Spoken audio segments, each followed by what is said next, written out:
प्यारे बच्चों, आइए हम आपको एक छोटी सी गौरैया की कहानी सुनाते हैं जो महाभारत के युद्ध में भी थी। एक छोटी सी गौरैया जिसका श्री कृष्ण पर इतना अटूट विश्वास था कि जिसे देखकर अर्जुन भी चौंक गए थे। तो चलिए शुरू करते हैं।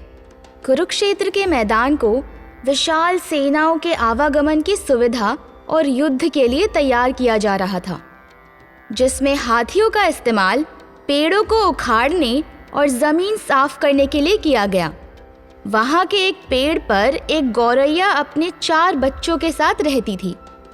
जब उस पेड़ को उखाड़ा जा रहा था तो उसका घोंसला ज़मीन पर गिर गया, लेकिन उसकी बच्चों को कुछ नहीं हुआ, पर वो बहुत छोटे होने की वजह से उड़ नहीं सकते थे। डरी सहमी गौरैया मदद के लिए इधर उधर देख रही थी। तभी उसने कृष्ण को अर्जुन के साथ वहां आते देखा। वे युद्ध के मैदान की जांच करने के लिए पहुंचे थे। गौरैया जैसे तैसे श्री कृष्ण के पास पहुंची और कृष्ण से आग्रह किया अपने बच्चों को बचाने के लिए, क्योंकि उसे डर था कि कल के लड़ाई में वो कुचल दिए जाएंगे। श्री कृष्ण ने उसे कहा कि मैं प्रकृति के कानून में हस्तक्षेप नहीं कर सकता। गौरैया ने विश्वास और श्रद्धा के साथ कहा, प्रभु, आप कैसे और क्या करते हैं वो मैं नहीं जान सकती। आप पर मेरा अटूट विश्वास है कि आप हमें हानि नहीं पहुंचने देंगे। श्री कृष्ण ने उसे अपने घोंसले में 3 सप्ताह के लिए भोजन का संग्रह करने को बोला। 2 दिन बाद शंख के उद्घोष के साथ युद्ध शुरू हुआ।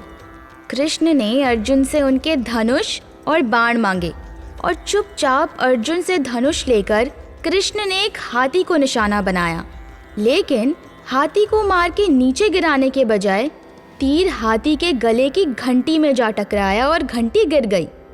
अर्जुन ने कृष्ण से हाथी पर वार करने का कारण पूछा।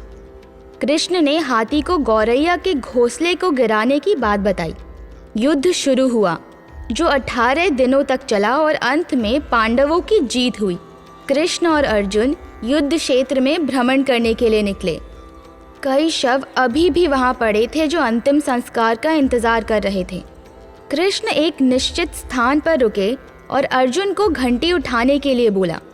जैसे ही अर्जुन ने घंटी उठाई वो चौंक गए। एक गौरैया का परिवार उस घंटी के नीचे से निकला।